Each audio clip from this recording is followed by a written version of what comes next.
Oke, assalamualaikum warahmatullahi wabarakatuh. Selamat pagi, sahabat lancar. Apa kabar semuanya? Mudah-mudahan kita semua dalam keadaan sehat walafiat. Amin. Berbicara tentang overhead ya di sini atau suhu berlebih pada mesin. Biasanya untuk sumber penyakitnya itu tidak jauh dari kebocoran air radiator, entah itu di bagian radiatornya atau di bagian mesinnya ya. Atau bisa saja di bagian selang seperti itu. Intinya untuk kasus seperti ini biasanya awalnya sumbernya itu dari kebocoran air, atau mungkin bisa saja dari bagian termostat yang macet ya, kurang lebih seperti itu. Cuma intinya apabila kawan-kawan menemukan untuk posisi suhu mesinnya itu naik ya, atau suhu temperaturnya itu bergerak naik, mohon dipastikan apabila kondisi air radiator itu habis, diusahakan jangan langsung mengisi air radiator ketika suhu mesin masih tinggi. Karena seperti contohnya kasus di mobil ini ya, kata si driver atau kata si pengendara, ketika air radiatornya itu kosong dan posisi mesin masih panas, untuk air radiatornya itu langsung diisi, sehingga efek sampingnya seperti ini ya. Prediksian kami untuk di mesin ini, untuk sumber penyakit air nyembur seperti itu. Untuk sumber penyakitnya dari bagian packing cylinder head yang sudah jebol. Kita tidak menutup kemungkinan untuk di bagian cylinder headnya juga centang ya atau melengkung, karena ketika suhu panas berlebih dari mesin, langsung disiram air dingin di air radiator ya, otomatis untuk perubahan suhu yang mendadak seperti itu, efek sampingnya biasanya packing diesel jebol dan untuk silinder headnya itu melentang. Makanya di sini kami sarankan apabila kawan-kawan mengalami kehabisan air radiator di jalan, diusahakan untuk tunggu dulu ya sampai mesinnya itu suhunya turun, kemudian baru diisi air radiator dengan tujuan tidak terjadi hal seperti ini. Untuk langkah selanjutnya, karena untuk mesin ini sudah parah ya seperti ini, kita lakukan pembongkaran di bagian silinder head. Untuk membuka silinder head atau deksel ya, T120 SS injeksi, kebetulan mobilnya injeksi, cuma konsepnya untuk membuka silinder head injeksi atau karburator konsepnya sama ya, cuma yang membedakan paling hanya di bagian kabel bodi dan jalur bensin. Intinya kita buka dulu untuk beberapa buah baut pengikat manifold intake ya, kemudian exhaustnya juga kita buka, untuk timing bell, kemudian kipas fan bell juga kita buka. Kemudian tahap terakhir nanti kita lepas 10 baut pengikat silinder head ya di dalam, tepatnya untuk membuka packing di bagian sini ya. Oke, untuk langkah selanjutnya kita buka dulu silinder headnya.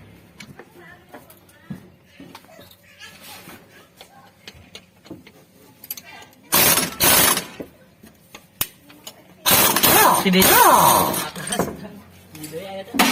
Allah. Coba. Nah, orang kan.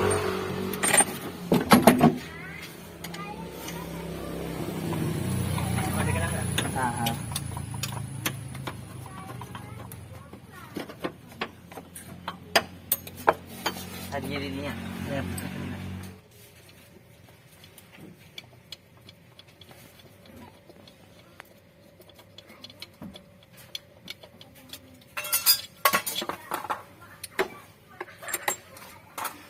Selang teh jadi tinggalin kira, teka buka isi mah.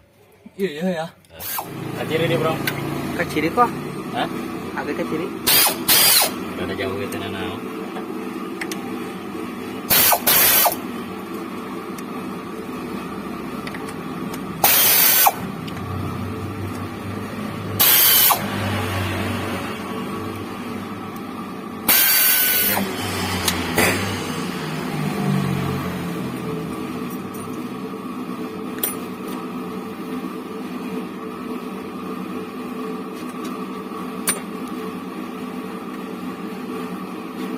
Lilinian om.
Kata kini tijumnya kayak ya.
Angkat keluar. Oh, keluar.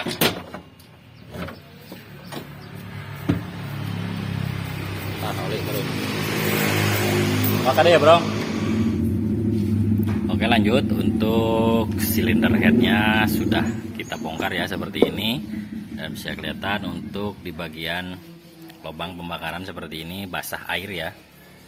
Karena sudah kelihatan tadi ketika pengetesan ya, atau ketika kita menghidupkan mesin, untuk air radiatornya itu nyembur, maka sudah dipastikan apabila kondisi mesin mati, untuk air radiatornya itu masuk ke ruang pembakaran atau ke bagian silinder. Setelah kami lakukan pengecekan ya di sini, utamanya kami melakukan pengecekan kebocoran, baik itu di bagian water pump, di bagian radiator atau di bagian selang-selang. Kami tidak menemukan bekas kebocoran air ya, atau kami tidak menemukan kelainan, tepatnya seperti itu. Namun ketika kami bongkar untuk silinder headnya, bisa kelihatan di sini untuk packing silinder head. Untuk packing silinder head menggunakan part lokal seperti ini ya. Bisa kelihatan bekas gosong dari ruang bakar ke bagian ruangan air ya. Sudah dipastikan untuk sumber semburan air ya. Semburan air di radiator untuk sumber penyakitnya adalah dari bagian packing silinder head yang jebol seperti ini. Namun sedikit catatan ya, apabila kawan-kawan mau melakukan penggantian packing silinder head baik mobil apapun itu, intinya mohon dipastikan untuk penggunaan spare part ya di sini. Untuk penggunaan spare part di bagian dalam mesin seperti ini ya tepatnya. Diusahakan untuk menggunakan spare part yang original, karena yang dikhawatirkan adalah terjadi hal seperti ini karena menurut analisa kami di sini untuk penyebab overheat di mobil ini ya, atau sampai jebol seperti ini untuk mesinnya, untuk keluhan awal ya, untuk kerusakan awalnya kami prediksi adalah dari bagian packing cylinder head yang gosong seperti ini. Karena untuk spare partnya lokal seperti ini ya, bisa kelihatan apabila spare part lokal dilakukan pembongkaran seperti ini, untuk kondisinya itu masih utuh, maksudnya masih utuh di sini, untuk permukaannya masih halus ya. Biasanya untuk spare part original apabila dilakukan pembongkaran seperti ini, apalagi ini sudah kena panas ya, untuk packing cylinder headnya itu tidak akan mulus seperti ini. Ciri-cirinya untuk part original itu kurang lebih seperti itu ya. Kemudian untuk warna jelas jauh berbeda ya. Ini bisa kelihatan agak kehijauan seperti ini. Untuk part yang original itu agak kemerah-merahan ya. Cuma patokannya seperti itu, apabila dilakukan pembongkaran biasanya untuk packingnya itu langsung jebol, tidak akan mulus seperti ini. Jadi untuk kesimpulannya, untuk penyebab overheat di mobil ini ya, untuk prediksian kami adalah dari bagian packing cylinder head yang menggunakan part lokal seperti ini. Nah, setelah kami lakukan pencarian kebocoran ya, untuk kebocoran sendiri tidak kami temukan. Makanya kami cenderung untuk sumber penyakitnya pertamanya adalah dari bagian packing cylinder head yang terbakar seperti ini. Kemudian setelah kami lakukan pengukuran di bagian cylinder head ya, utamanya di bagian permukaan ini, setelah kami tarik benang dari ujung ke ujung, ternyata untuk di bagian tengahnya itu posisi benangnya tidak menempel. Sudah dipastikan untuk kondisi cylinder head ini ya, untuk permukaannya sudah ada melengkung ya atau cekung. Makanya sebelum kita ke perakitan atau pemasangan, kita lakukan penyekrapan dulu di bagian cylinder headnya. Seperti yang dikatakan sebelum kita melakukan pembongkaran ya tadi, untuk efek yang ditimbulkan apabila ketika suhu mesin panas berlebih, kemudian dilakukan pengisian air radiator ya, dikagetkan tanpa menunggu untuk suhu mesinnya turun dulu. Efek yang ditimbulkan adalah seperti ini. Jadi untuk posisi silinder headnya itu bengkok atau cekung. Makanya kami sarankan di sini apabila kawan-kawan menemukan keluhan atau kasus untuk mobilnya itu overhead ya, alangkah lebih baiknya ditunggu sampai mesinnya itu suhunya benar-benar turun dulu, baru kemudian diisi air radiator. Karena biasanya apabila prosesnya seperti itu ya, ditunggu dingin terlebih dahulu, untuk silinder headnya itu tidak akan sampai bengkok. Kita cukup melakukan penggantian di bagian packing silinder headnya saja. Oke, lanjut. Untuk silinder headnya sudah kami scrub ya di sini, karena ketika kami lakukan pengecekan ya, untuk permukaannya itu sudah tidak rata atau ada cekungan. Makanya untuk silinder headnya kami scrub. Kemudian untuk packing silinder head ya, seperti dikatakan di awal video, untuk packing cylinder head yang bekasnya menggunakan packing lokal, makanya sampai gosong seperti ini ya, karena kualitasnya mungkin kurang bagus, makanya untuk packingnya itu terbakar. Kemudian untuk packing cylinder head yang baru kami sudah sediakan ya, part original di sini. Untuk perbedaannya bisa kelihatan ya. Untuk yang pertama jelas kualitas ya.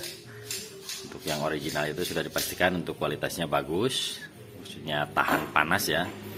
Kemudian yang sangat jelas ya, perbedaannya di sini kelihatan warna ya. Untuk posisi warna part yang original itu warnanya agak kemerah-merahan ya seperti ini, sementara untuk yang bekasnya malah agak hijau seperti ini. Kemudian seperti yang kami katakan ya, biasanya untuk packing original apabila setelah dilakukan pemasangan ya atau pengencangan baut silinder head, biasanya apabila ketika dibongkar lagi untuk packingnya itu langsung jebol ya. Karena untuk di packing silinder head yang ori ini sudah ada lemnya ya. Apabila ketika dilakukan pengepresan atau pengencangan baut, hanya untuk lemnya itu langsung keluar dan merekat kuat ya. Maka sudah dipastikan apabila dilakukan pembongkaran untuk packing itu langsung rusak atau hancur. Beda dengan yang ini ya. Untuk posisinya masih mulus seperti ini meskipun sudah mendapat suhu panas. Oke, untuk langkah selanjutnya kita proses perakitan kembali ya silinder headnya. Sedikit yang harus diperhatikan di sini utamanya dalam proses pengencangan baut silinder head. Harus dipastikan untuk pengencangannya itu menggunakan kunci torsi ya, atau ukuran, dengan tujuan untuk pengencangan yang rata itu bisa mendapatkan hasil penempelan yang maksimal ya, atau yang rata di bagian packing silinder head. Kemudian untuk lem ya, di sini untuk lem packing cylinder head kawan-kawan bebas menggunakan gasket atau bahkan tanpa lem juga sebenarnya bisa. Cuma kebiasaan kami di sini dalam memasang packing cylinder head baik mobil apapun itu, kami lebih suka menggunakan grease ya. Karena untuk grease sendiri larut ke air ataupun oli dan sudah dipastikan tidak akan ada penyumbatan di bagian lubang oli ataupun lubang air. Oke, untuk langkah selanjutnya kita proses pemasangan silinder head.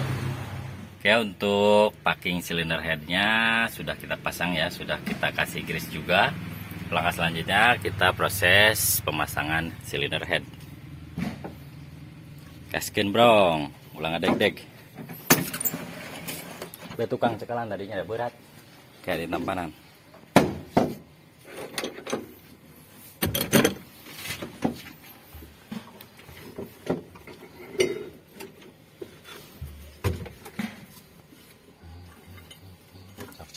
tung.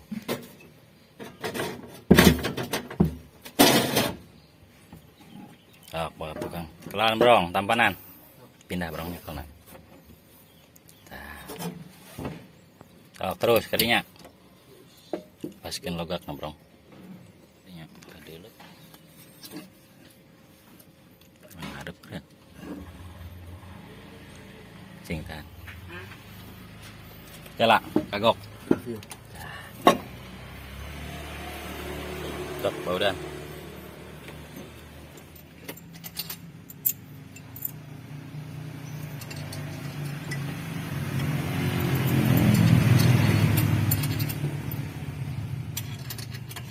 Oke, lanjut. Untuk mesinnya sudah selesai kami rakit ya.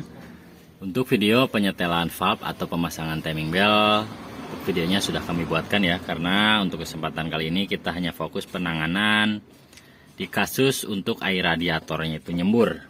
Oke, langkah selanjutnya kita coba hidupkan mesinnya. Karena untuk air radiatornya juga sudah kita isi penuh ya di sini.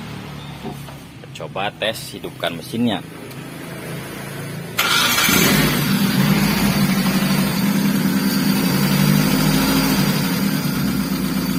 Bisa kelihatan ya, untuk posisi air radiatornya sudah tidak mengeluarkan gelembung angin atau tidak nyembur, karena untuk penyakitnya sendiri sudah kita benahi ya. Untuk sumber penyakitnya hanya dari bagian packing decksel yang jebol dan silinder head yang cekung.